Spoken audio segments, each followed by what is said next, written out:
Неге Израильде медицина қатты дамыған? Дәрігердің жолы оңай емес. Сіздің университеттегі досыңыз кім? Граф Монте-Кристо. 5 жылдан кейін университет қандай болады? Жау жүрек мың бала.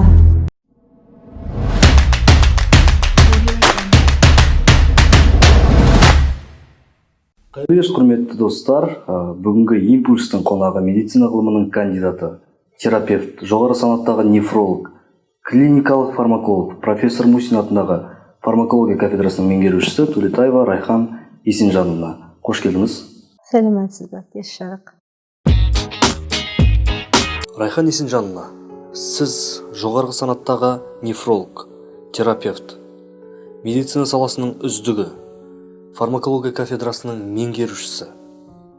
2 қызыңыз, 1 ұлыңыз, 5 немереңіз бар. Сіз неше пайызға бақыттысыз? Неше пайыз айту қиын. 98 шығар. Тағы бір 2 орындалатын нәрселер бар. Сол 2 арман орындалса, сонда 100% бақытты деп санаймын. Негізгі маман ретінде өзімді 100% бақыттымын деп санаймын. Себебі өзім жақсы көретін, бала кезімнен армандаған маманның иегісімін.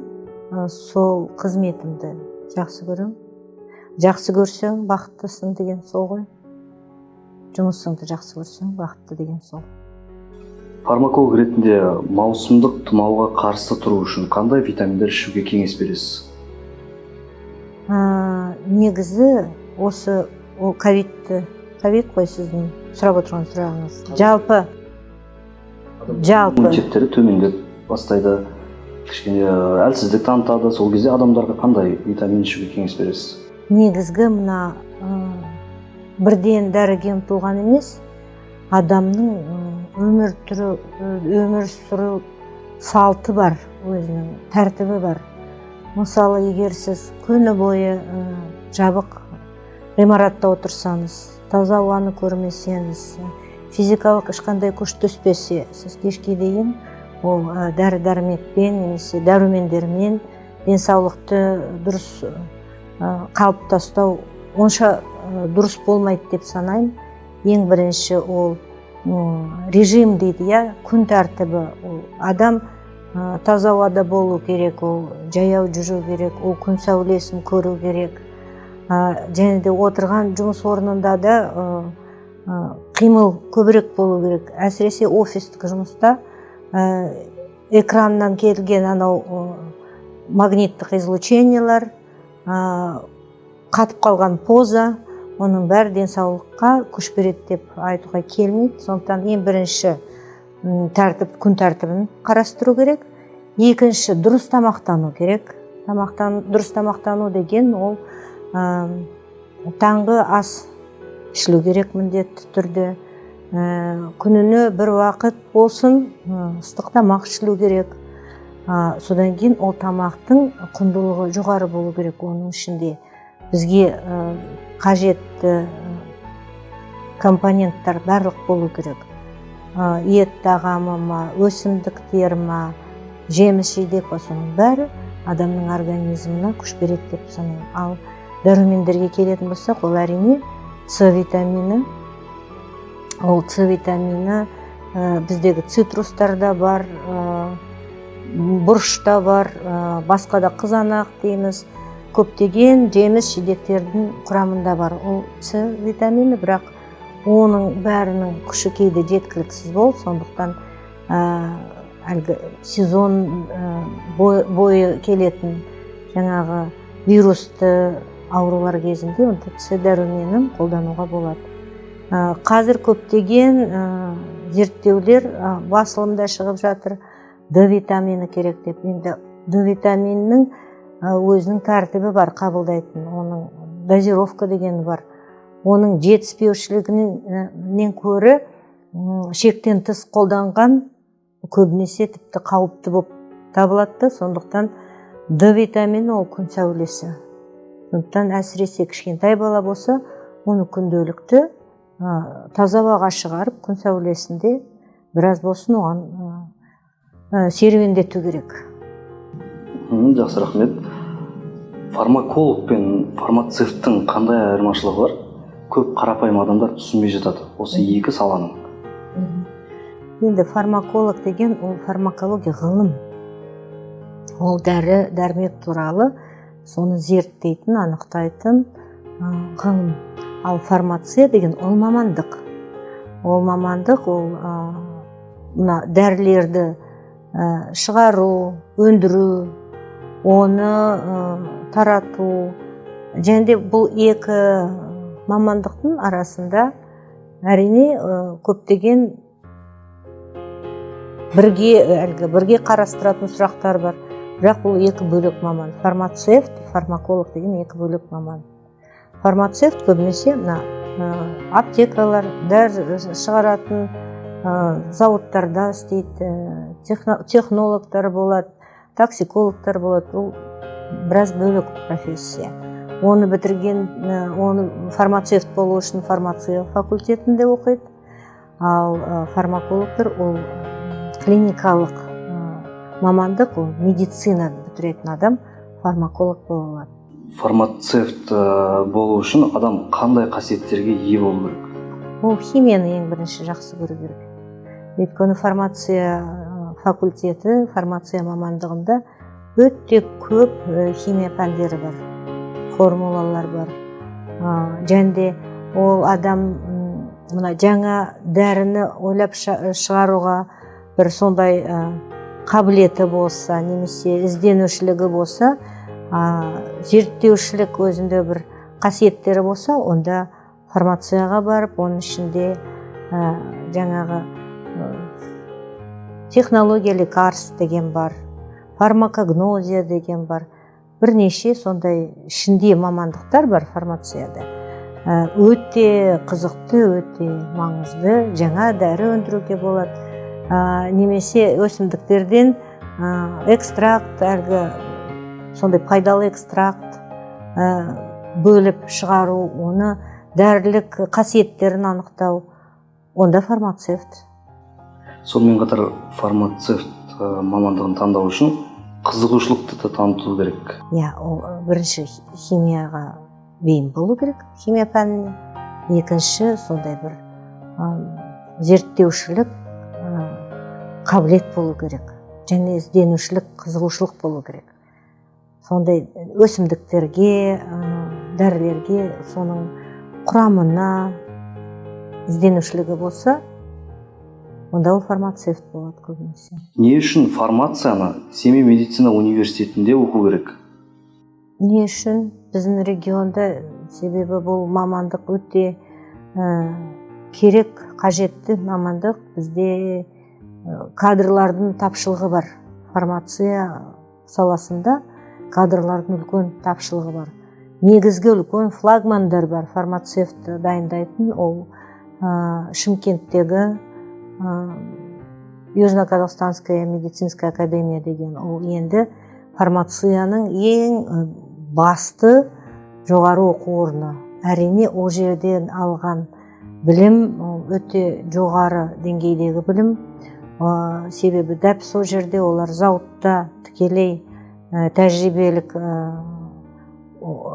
сабақтарды өтеді. Ал екінші Асфендияров ұлттық университетінде.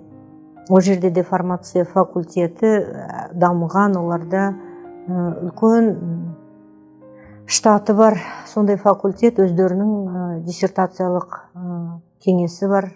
Өздері өте көп ғылыми жұмыстарды сол жерде қорғайды. Ал бізде болса, біз өзіміздің шағын факультетіміз алғашқы осы Марат Нүкенович Мусиннің кезінде ашылған.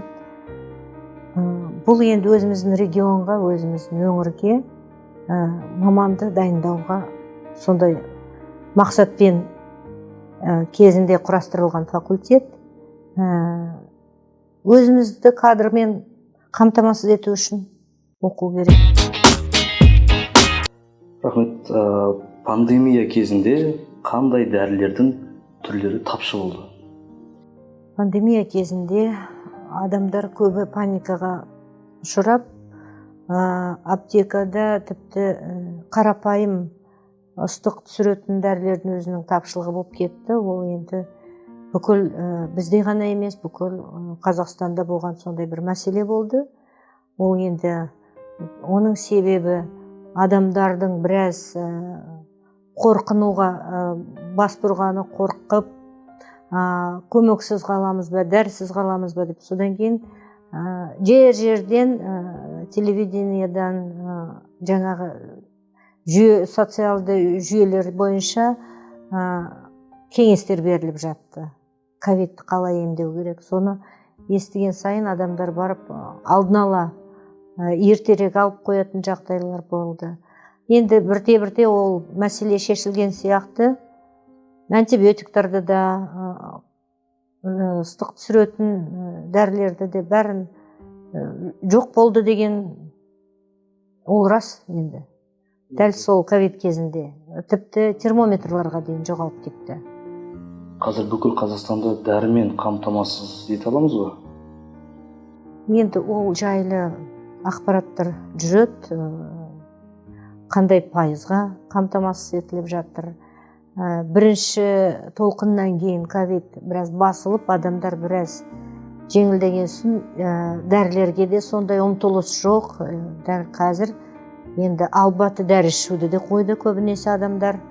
Және де көбі ауырғаннан кейін бір-біріне кеңес беріп, және де медицина жағынан да үлкен ұйымдастыру жұмыстары жақсы болды. Сондықтан мен ойлаймын, енді жаздағы сияқты жағдай тумау керек. Дәрілер де бар, және де қай дәрінің қай кезде тиімді болады, оның бәрі сұрақтар қазір анықталды. Ең бастысында мартта басталған кезде ковид күнделікті әртүрлі өзгерістер басылымда шығып жатты. Шетелдің ғылымдары мына дәрінің әсері жақсы, мына дәрінің жанама әсері табылды, мына дәрінің токсикалық әсері табылды деп. Сондықтан мүмкін дәл сол кезде біраз қателіктер де болды. Бірақ ол енді әрине әдейі істелген нәрсе емес, ізденістер болды. Пандемия тақырыбын жалғастырсақ, пандемия кезінде қандай нәрсеге көз қарасыңыз өзгерді? Жалпы өмірдің өзіне көзқарас өзгереді. Күнделікті өмір сүргенде көп адамдар мән бермейді қарым-қатынасқа. Мынау күнделікті тіпті таңертеңгі WhatsApp-пен кейбір адамдар қайырлы таң, жатарда қайырлы түн деп жіберетін. Бұрынғы кезде адамның кейде осы мазалай береді деп сондай көңіліне дұрыс болмаса, осы пандемия кезінде біреуден қайырлы таң деп келсе, мынау кісі аман екен деп соған қуанатындай жағдай болды. Көзқарас өзгерді мынау құндылықтарға, семьяның құндылығына, денсаулықтың құндылығына, кадрлардың құндылығына. Бәріне көзқарас әрине өзгереді. Медицинаның қандай деңгейде екенін көрдік.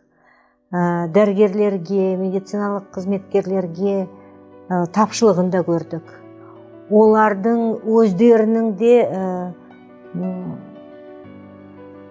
қорғанысы жоқ екенін көрдік. Олардың өздері де көмекке мұқтаж екенін де көрдік.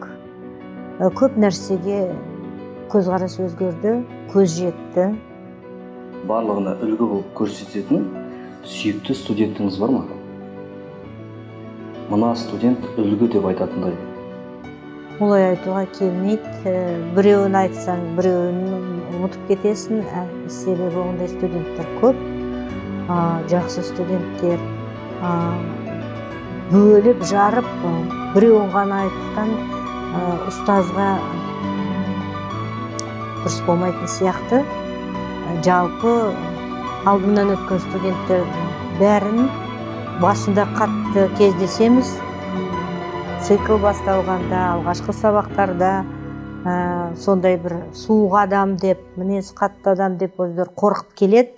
Содан кейін күнделікті жұмыс арқылы сабақ біткенде бәрімен бір сондай жылы қарым-қатынаста, кейіннен де олар кез келген сұрақ болса, жағдай болса, телефонмен қоңырау шалып сұрақ қоятындай бір сондай жақсы қарым-қатынаста қаламыз.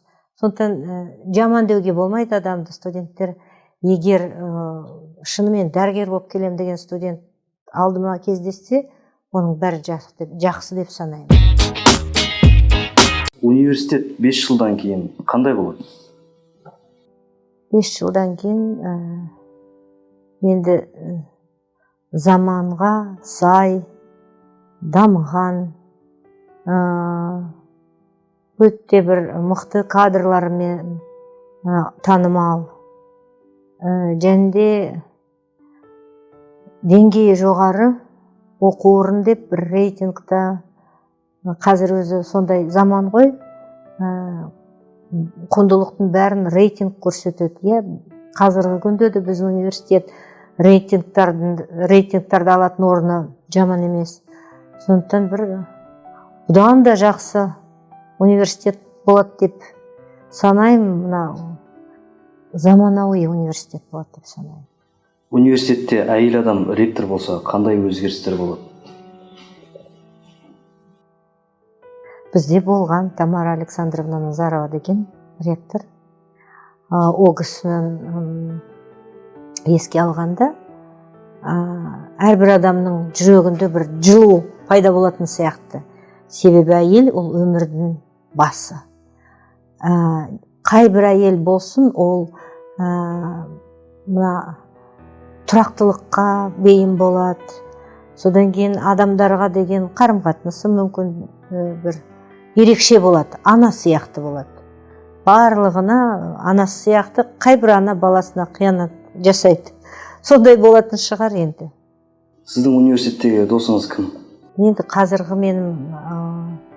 қазіргі емес, біраз уақыт болды.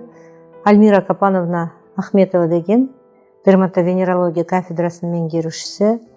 Ол кісімен біздің өзі өміріміз өте көп уақыт бойы жиі кездесетін болатын. Екеуміз бірге 7 жыл бұрын болашақ бағдарламасы бойынша 3 ай стажировкада бір пәтерде тұрдық. 3 ай бірге оқыдық. Енді студент кезімізден бір-біріміз танып, ал кейін мына профессиямызмен байланысты, жұмысымызбен байланысты жақын дос болдық. Жапонияның сыры неде? Неге ұзақ жасайтын ұлт?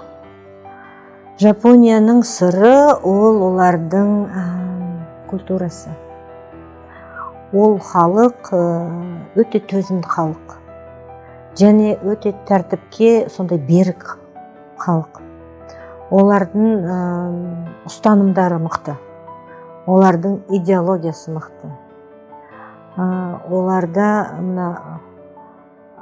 бастарына күн туған кезде олар паникаға берілмейді. Бірін-бірі сақтап қалу үшін өз жанын қиюға дайын халық сияқты маған.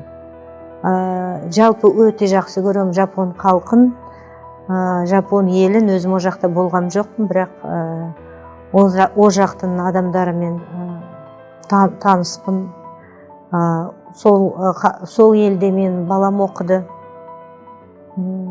Ол халықты өте жақсы көрем. Олардың құпиясы, олардың адамгершіліктері, және де дұрыс өмір сүру салты. Олар не нәрсеге философиялық көзқараспен қарайды. Идеологиялары да жақсы. Оларда мынау адалдық, ол халықта және жұмысқа деген қатынасы, жауапкершілігі, өзара қарым-қатынас, бір-біріне сондай сый құрметпен қарау деген.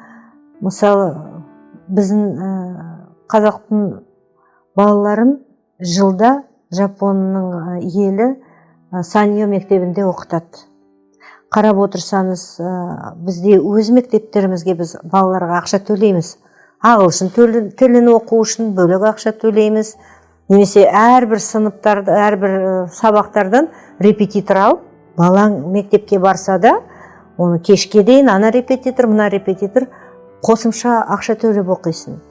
Ал Жапонның Хиросима Симпалатинск Project деген сондай бір бағдарламасы бойынша жылына 1-2 қыздан әкетіп 1 жылға дарынды қыздарға арналған Саньо мектебінде олар бала оқытады. 1 жыл бойы сол Жапон мемлекеті олардың оқуын төлейді, олардың жатақханасын төлейді. Олар жәнде өзі сол 1 жылдың ішінде 100% жапон тілін игеріп келеді, жапонның культурасын игеріп келеді. Сол жақтан емтихан тапсырып, мамандығының, тіл мамандығының сертификатымен келеді. Ол өте үлкен жетістік, ол қызығатындай, және сондай деңгейге ұмтылатындай біз үшін бір сол, қалай айтсам болады, бір өте сондай адамды жақсы көретін халық қой. Және де оқу біткеннен кейін олар сол әрбір баламен, әрбір өздері оқытқан қыз балалармен өмір бойы кім қайда, қандай қызмет істеп жатыр, тұрмысқа шықты ма, баласы дүниеге келді ма, бәрі әлгі үзбейді қарым-қатынасын.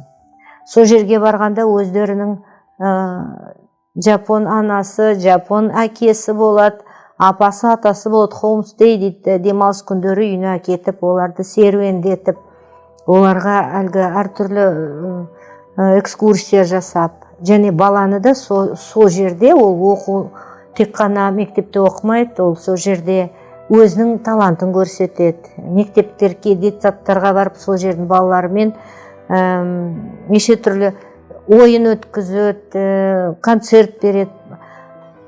Неге Израильде медицина өте қатты дамыған? Неге Израильді қарап отырсаңыз, көптеген мамандар осы біздің Совет үкіметінен шыққан түлектер. Өте көп маман Израильде Қазақстаннан, Ресейден, Украинадан басқа мынау Совет үкіметіндегі кезіндегі союздық республикалардан шыққан кадрлар. Ал ол жерде медицина жағдай жасалады. Жағдай жұмыс істейтін оборудование, аппаратура, технология, қаржы мәселесі. Ол жерде ол бәрі шешілген, а кадрлар, жақсы кадрлар дайын, сол жерде жұмыс істейді. Өздерінің де әрине олардың университеттері өте мықты. Ол жердегі оқу орнына түсу үшін, мысалы, егер сіз бізде қалай университетқа оқуға түсу қазіргі кезде оңайға түсті. Соңғы жылдары бүкіл мектептің түлектері ұбт тестілеуден өтеді. Әлгіден балдың саны бойынша өзі қалаған университетке оп-оңай түсе салады. Бұрын Совет үкімет кезінде өте медуниверситетқа түсу үшін биология, физика, химия, және мынау 4-ші пән болатын, тіл мен әдебиет деген. Сонда қарап отырсаңыз, бұрынғы дәрігер болу үшін білімің болу керек, және бір творчестволық қасиеттерің болу керек, себебі шығарма жазу үшін сен қабілетің болу керек. Сол шығарманы берілген тақырып бойынша неше сағат емтихан, 4 сағат болатын ба, 4 сағатта шығарма жазу керек болатын. Ол шығарманың бағасы, ол несі әлгі мағынасы және де грамматикасы. Дұрыс болса, онда сен дәрігерлік оқу орнына түсесің. Қазір оның бәрі жоқ. ұбт-ны тапсырады, кім болғысы келсе, сол ентімен, сол балдармен оқуға түсіп кетеді. Израильде медициналық оқу орнына түсу оңай емес. сол біздегі бұрынғы замандағы сияқты система бойынша өте қиын, өте ақылды бала ғана оқуға түсе алады, және де оларда тәртіп, қатаң тәртіп сол сақталады. Сондықтан әрине ол жерде медицинаның деңгейі де болсын, кадрлары болсын, жалпы қарап отырсаңыздар, оларда медицинада жүйелі түрде түгел сұрақтар шешілген. Егер сіз Израильде дәрігер болсаңыз, сіздің өміріңізде неліктен бізде дәрігерлердің өмірі сондай олардыкінен бөлек? Ол жерде Израильде дәрігер келеді де өзінің жұмысын ойлайды. Мына науқасты қалай емдесем, оған қалай көмектессем, егер оның сұрағы сондай болса, біздегі дәрігер келеді де, так, мынау жұмыс біткесін, мен екінші жұмысқа баруым керек. Кезекке баруым керек. Өйткені маған бала шағымды асырау керек деген сұрақтар, үй мәселесі шешілмейтін, көптеген қаржы мәселелері көп бізде. Дәрігердің, бастапқы дәрігердің жалақысы өте төмен. Өте төмен. Израильдің тіпті мейірбикесінің зарплатасы біздегі дәрежелі адамдардың зарплатасынан неше мәрте жоғары. Әрине, оның бәрі әсер етеді. Дәрігер біздегі істеген негізі жұмыс істеп жүрген қазір дәрігерлерді алсаңыздар, ол патриоттар, ол геройлар. Себебі төмен жалақымен олар бір өзінің жұмысынан алысқа кете алмайды. Мен сізге бір мысал айтайын. Бірнеше жыл бұрын Россияда бір дефолт болды. Сол кезде бүкіл адамдар екі ортада машинамен, кез келген транспортпен барып бизнес жасады, өздерінің жағдайларын көп жақсартты. Біреу үй сатып алды, біреу бизнес ашты, машина алды. Ал енді қарап отырсаңыз, дәрігерлер жұмыстан шыға алмайды ғой. Олар сол отырған жерінен, олардың өмірлерінде ешбір өзгеріс болған жоқ. Санаулы адамдар ғана сондай деңгейге жетеді. Сондықтан дәрігердің жолы оңай емес. 2013 жылы болашақ бағдарламасы бойынша ақш-тың Иллинойс штатының Чикаго қаласында, сонымен қатар 2015 жылдың Австралияның Сидней қаласында фармакология бойынша тағылымдамадан өттіңіз. Осы іс-сапарларыңыздың барысында сіз үшін қандай тәжірибе болды?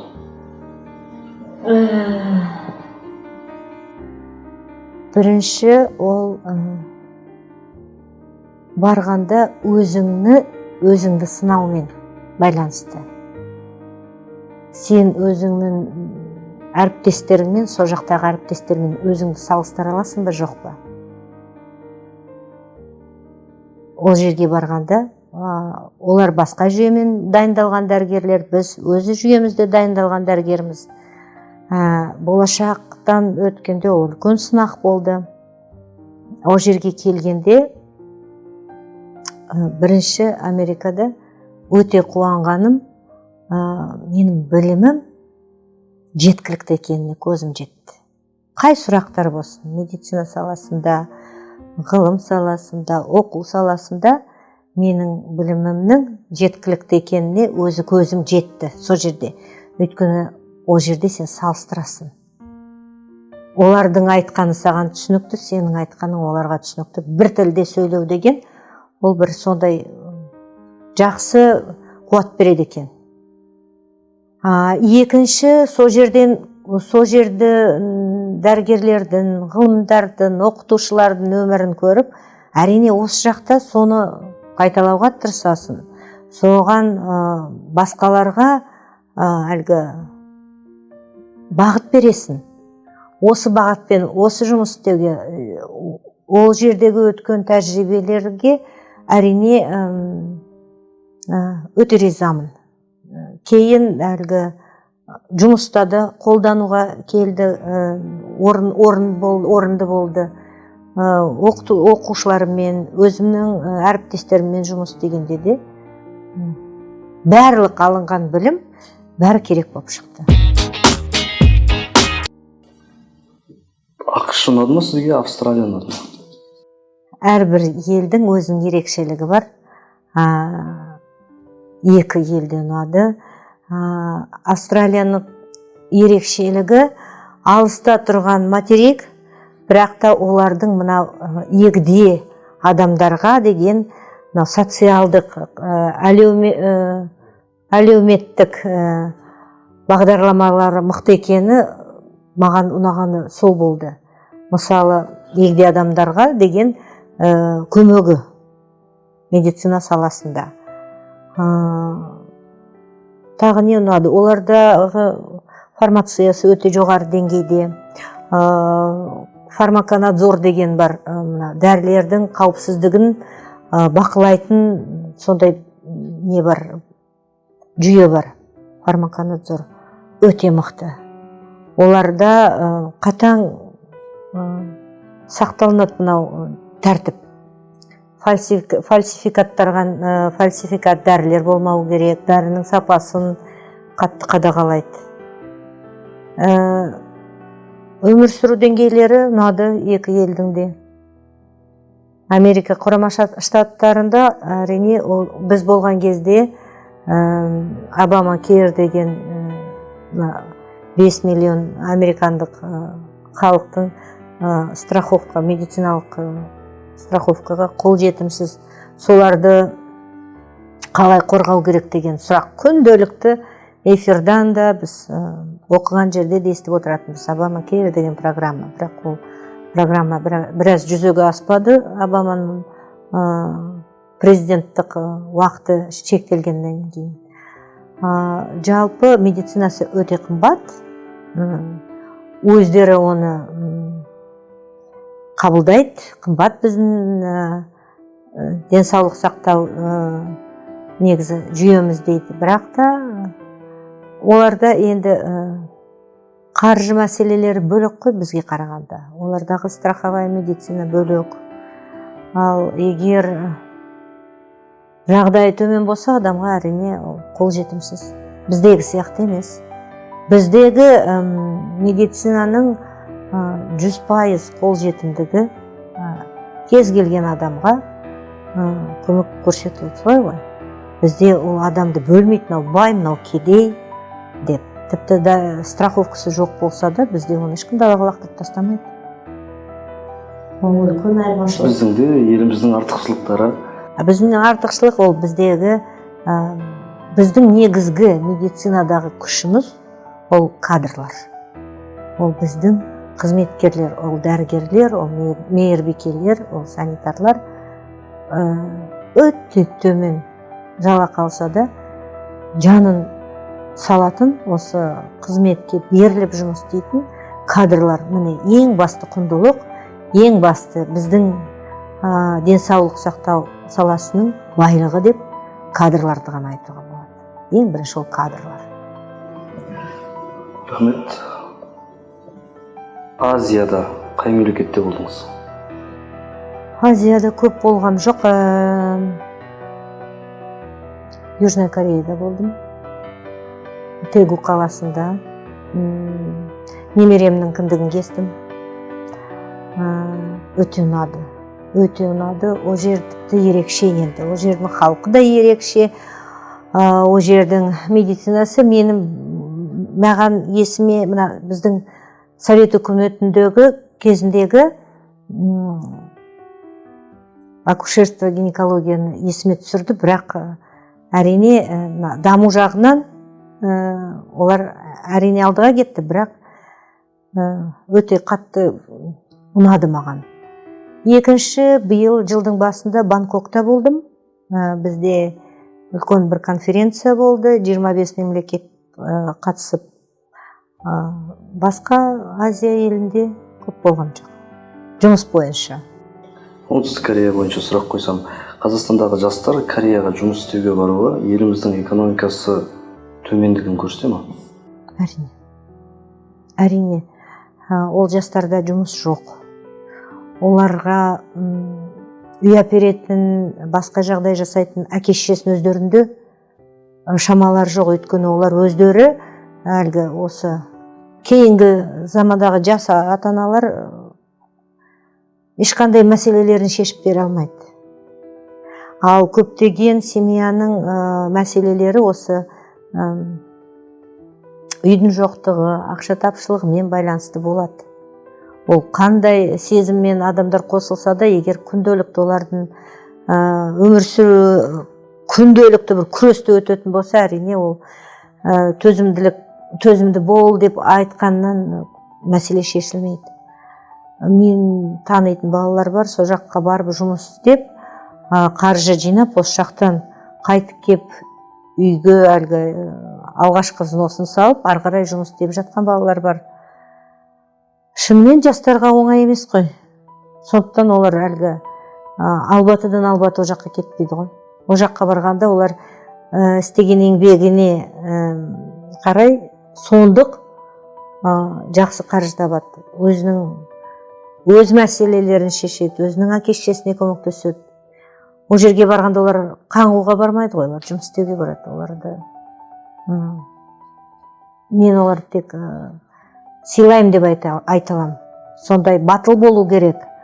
Жұмыс жоқ деп қолын қусырып отырмай, барып сол жерде ауыр жұмыста күн демей, түн демей жұмыс істеп, өмірін жақсартам десе, ол тек қана сыйлауға ғана келеді ғой ондай балаларды. Гитара ойнауды кімнен үйрендіңіз? Сізде сізді гитарада ойнайды деп, ән айтады деген. Ол бала кезімнен. Мен үйдің кенжесі болғандықтан, үйде үлкендер қандай талабы болса, оның бәрі жанында жүрген адам үйренеді ғой. Әсіресе мен кенже ерке болдым да, жездем ағамнан үйренгенім бар. Бізде жалпы үйде барлығы сол аспаптарда ойнайды десем рас. Қандай әндер айтқанын ұнатасыз гитарамен? Көбінесе лирик. Лирикалық әндер. Музыка адам денсаулығына қаншалықты пайдалы? Музыка пайдасы зор, және де ол қандай музыка соған байланысты. Мысалы, ол симфониялық музыка ма, ол тяжелый рок па. Кей кезде, мысалы, мен бір қиын сұрақтарға отырып жұмыс істеген кезде, мен тяжелый рокты қосып қоям. Ол бір іште ынталандыра ма, бір сондай көмек көрсететін сияқты. Ал негізі музыкамен емдеуге де болады. Оның әлгі несі болады, жиілігі болады музыканың әуенінің. Сол бойынша қазір өзі интернетте тіпті ондай нелер болады, роликтер болады. Мынандай герцтар жүйке жүйесіне пайдалы, немесе ұйқыға жақсы деген сияқты. Музыка емдейді. Ол рас. Соңғы рет оқыған кітабыңыз? Соңғы рет оқыған, ол қайтадан оқылған дүние деп айтуға келеді. Граф Монте-Кристо. Оны бір емес, бірнеше мәрте оқыдым. Сол кітап. Қызықты жері бар ма? Мысалы, бір кітапты оқыған кезде міндетті түрде қызықты жері болады. Оның мынау соңында ұстазына келетін жағдай, әлгі Эдмон Дантестің қайтып келгендегі өзінің өміріне қол салғалы жатқан ұстазына келген сәт, сол сәт өте бір сондай жүректі қозғайтын нәрсе. Соңғы рет көрген фильміңіз? 12 деген кинофильм өте мағынасы зор. Әрбір қараған адамға сұрақ туындайды. Көп нәрсеге адамдар мән бермей жүре береді. Өзі шаруасы емес деп сондай бір мағыналы, өте мағыналы, терең мағыналы кино. Қандай фильм сіздің көзіңізге жас толтырды? Жау жүрек мың бала. Неліктен?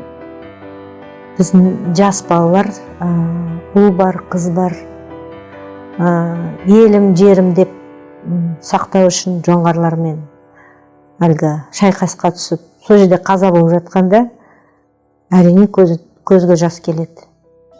2020 жылды бір сөзбен қалай сипаттай аласыз? Бұл өмір, бұл жыл адамға вызов сияқты ғой, вызов. Қазақша қалай айтсам, дұрыс аударсам деп ойлаймын. Әрбір адамға сынақ сияқты болды, сынақ жылы. Иә, және де адамды сынағанда тек жаманшылықпен емес, жақсы нәрселермен де сынайды ғой негізі. Сондықтан 20-шы жыл нағыз сынақ жылы. Және де бұл жылда жақсы, негізі адам баласы әртүрлі қарайды ғой. Кейбір адам тек жаман нәрсені байқайды. Кейбір адам жаманның ішінде ол неге бізге пайдалы деп соның ішінен жақсысын іздейді. Сондықтан 20-шы жылды жаман деп айтуға болмайды. Ол қиын болды мүмкін, оңай емес, бірақ сондай бір бүкіл адамзатқа берілген бір кезең болды. Сынақ жылы. Өміріңіздегі ең қызықты кезең қай кезде болды? Мына жыл немесе осы жылдың осы айы ең қызықты өміріңізде есте қалған кезең деп айта аласыз? Тағы айту, бір сөзбен айту оңай емес, себебі ең бірінші қызық кезең ол осы институтқа оқуға түскен кезең болды. Алғашқы келген күнім есімде, документ тапсырған күнім есімде, алғашқы анатомиядан алған дәріс есімде, алғашқы емтихандар есімде. Әрине ол өте қызық кезең. Тағы қызық кезең жас дәрігер болып істеген кезеңім. Алғашқы науқасқа кірген кезде, алғашқы науқаспен сөйлесіп, мен біледі екенмін ғой деп ішіңнен әлгі риза болған кезің. Одан кейін қызық кезең ол әлгі ғылыми жұмыс жасаған кезде, оны қорғап шыққан кез. Оны қорғаудың уақыты өзі жарты жыл Қарағанды мен Семейдің ортасында жүрдім мен 2004 жылы. Өте қызық кезең. Көптеген адамдармен таныстым, көптеген сондай өзім үшін бір белестерден өттім деп айтам. Сондықтан өмірде қызық кезең көп болады. Оны шектеуге болмайды, әлі алдыда да көп кезең бар деп өзім соған сенімдімін. Байқауға кезек берейік. Сіз өзіңіз туралы ешкім білмейтін сұрақ қоясыз, дұрыс жауап берген оқырманға өз атыңыздан сыйлық бересіз.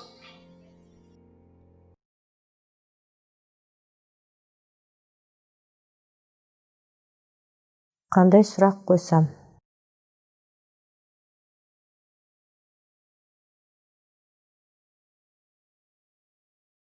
Біздің клиникалық фармакологияны кафедрасының алғашқы меңгерушісі туралы сұрақ.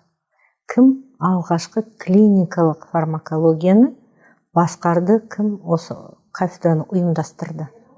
Клиникалық фармакологияны алғашқы ұйымдастырушы. Ол кісі кім? Рахмет, Райхан Есімжановна, сізбен керемет, қысқа әрі қызықты сұхбат болды. Уақыт тауып келгеніңізге мыңда бір рахмет айтамыз. Көп рахмет.